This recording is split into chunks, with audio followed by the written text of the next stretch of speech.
So this is me, apparently. It's a very old picture, so I don't have any new ones, so I had to submit that one. My actual name is Zdenek, but ignore that one. It's too hard to pronounce, so Z is fine. Even my wife calls me Z. That's all good.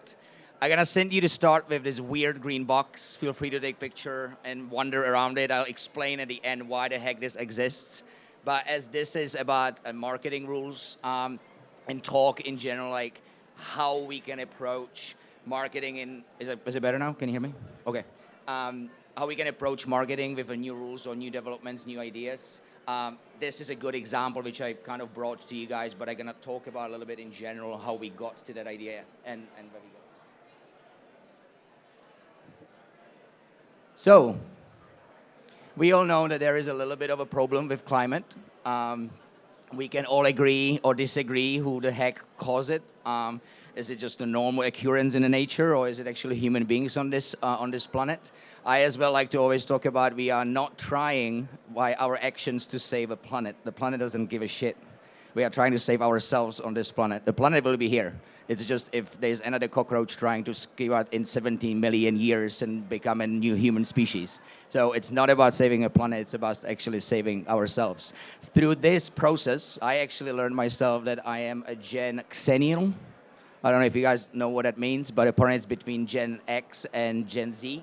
That I was born in 1985, so I still ran around the forest rather than being on my phone or playing video games. But when I turned 12, 14, 15, computers came to our home and a mobile phone came to home, so we kind of a little bit in between. But I think what's connecting us, though, is the idea of being prone to consume stories which actually trying to do something rather than listening constantly people giving excuses why something cannot happen. And using the example of this green box, it will kind of give you an idea of what we were trying to achieve by trying something new. Although if I would get $1 every time I heard that green box will not work, I would not have to be here. I would probably be sitting somewhere in Cuba drinking pina colada because everyone was telling us that this cannot work. The other part of it is, if you look at it from the commercial perspective, and sorry that I'll be talking a little bit of a commercial side of it rather than just the fun stories, the actual ESG and sustainability is no more just something nice to have.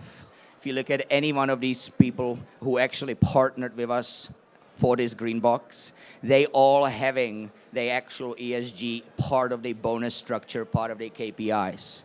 Rather than 5 years ago, it would be something as we need to do something sustainable really just for the marketing purposes, but who really cares? As long as we say that there is a little bit of sustainability in our commercial structure, we are good.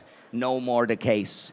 Half of these partners actually, as I said, have it as a part of their KPI. They have to deliver on some sort of ESG, real, tangible outcomes every year. Otherwise, their results for the year are not as proactive and as they should be. So that is, if you look at it from the perspective, marketing your brand, marketing your services, if you look at it from that side, it's a very powerful card to come into the board meetings because you know that they actually do need to deliver on something rather than previously it wasn't the case. Big problem in our industry, which we try to tackle, it's right in front of us. We all see it every day.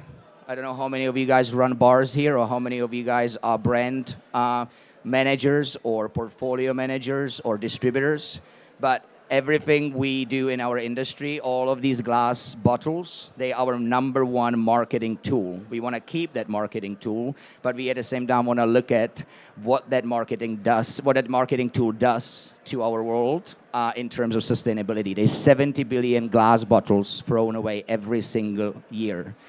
And that is, if you know what shipping container look like, that one shipping container fits 10,000 glass bottles. That is a lot of shipping containers every single year thrown away. I spent last 10 years in Singapore and Hong Kong. We brought a lot of different brands as a distributor to that part of the world, knowing that it traveled 7,000 miles on average to our little bar called 28 Hong Kong Street in Singapore. Confusing, it's called 28 Hong Kong Street, but it's in Singapore. knowing they traveled 7,000 miles, but then on Friday night I would make 14 cocktails and it would go straight into a bin and never be used again, not knowing before we started this process that one bottle was packaged 3 times before it actually came to me, because it's produced somewhere else before it gets to the distillery.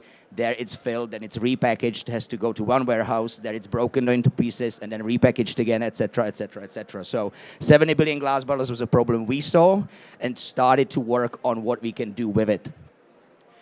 If you go to any single partner within our distribution system, from the supplier to the importer to the wholesaler to distributor, and try to tell them that the distribution needs to change in order to be more sustainable, they all tell you it's a headache, it's against our commercial outcomes, I'm not doing it. So what we started to do is we started to look into it, how can we collaborate? How can we paint the story to everyone, come together and do a little piece of the work? And then if we all put together little pieces, then we can actually make a little bit of a change. It's 6 years ago in development. It actually now works, but we do need the brand partners to do a little piece. We do need the distribution part to do their little piece, and we do need the actual venue part to do their little piece. The good news is that someone like you with your venue and someone like a hotel, national chains, etc., they are actually the drivers now. They are asking about how can we be more sustainable, how can we actually do our business as we do, maintain doing our profits, etc., etc. In the end of the day, it is a pro-profit business, but how can we do it without actually making such a drastic impact? If you look at actual single-use packaging numbers, an entire third of all single-use packaging for everything we consume, from food, traveling, etc., is beverage packaging. The entire third of it is only in beverage. The other part is the carbon emission of all of this is very problematic. If you read about Diageo and Bacardi's and Pernod Ricard's, they trying to do a great job in making their distilleries doing better, right? They're using the steam and heat from the fermentation to heat their offices, etc., etc.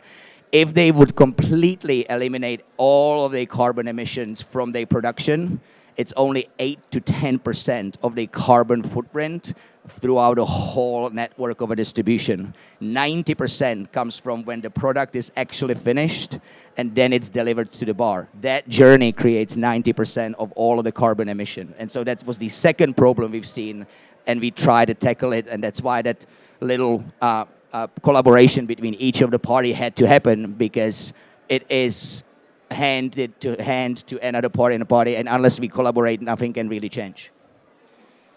The other fun part is that if we buy anything in a glass bottle with the beautiful label and the marketing teams, we're all talking about marketing here, it's really only 30% for small craft brands, around 10 to 12% for major brands is the cost of the actual liquid. Everything else in the terms of cost is packaging, handling, warehousing, etc.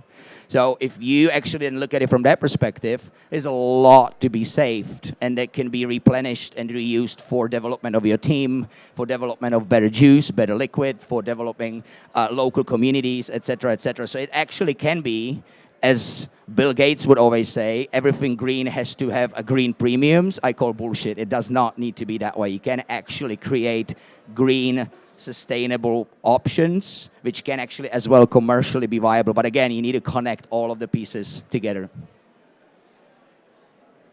And then, for yourself as a brand, if you do invent some sort of activation which does have a little bit of a green element to it, it is something what you can really these days market in any single option. If you look at it from screens in a hotel lifts, if you look at it in a menus where you can be mentioned next to every single cocktail, if you look at it from the perspective of winning and different green awards, etc., it really does produce much bigger outcome than most of the other activities and activations which we've seen in the last 10 years in terms of the cocktails and BCBs, etc. The green does actually bring you a fair bit of an audience. 42% of all our consumer decisions in 2022 was based with some sort of green on our mind.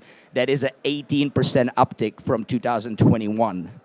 So if you look at it where we're going from the perspective, every single year before was 2, 3, 4% growth. from 2021 to 2022 was 18% uptick for everyone making decision with some sort of sustainability. So if you're looking at it, new marketing options, your payback most likely will come if you do some sort of ESG or green partnership. The other part of it, there is so many green awards now. And so you're doing yourself a huge favor that you can actually go after them. And there is literally like every 2-3 weeks, there's some sort of country producing some sort of green awards. It can be seen as a little bit of a greenwashing, but it definitely is out there. And you can get that under your belt as a brand, as a project, as a developer. And so with that, the green box you guys are holding in your hand, it was an idea 7 years ago, came out of a distribution network called Proof & Company. It's called EcoSpirits. And basically all it does is that it eliminates the single-use glass idea by delivering alcohol and wine and spirits in this green box. It's still in a glass, which most bartenders, consumers, distributors prefer as the material, but it reuses it up to 150 times. So that one green guy, by not changing much, it's still glass. It's basically a handle with a little bit of weird green packaging around it.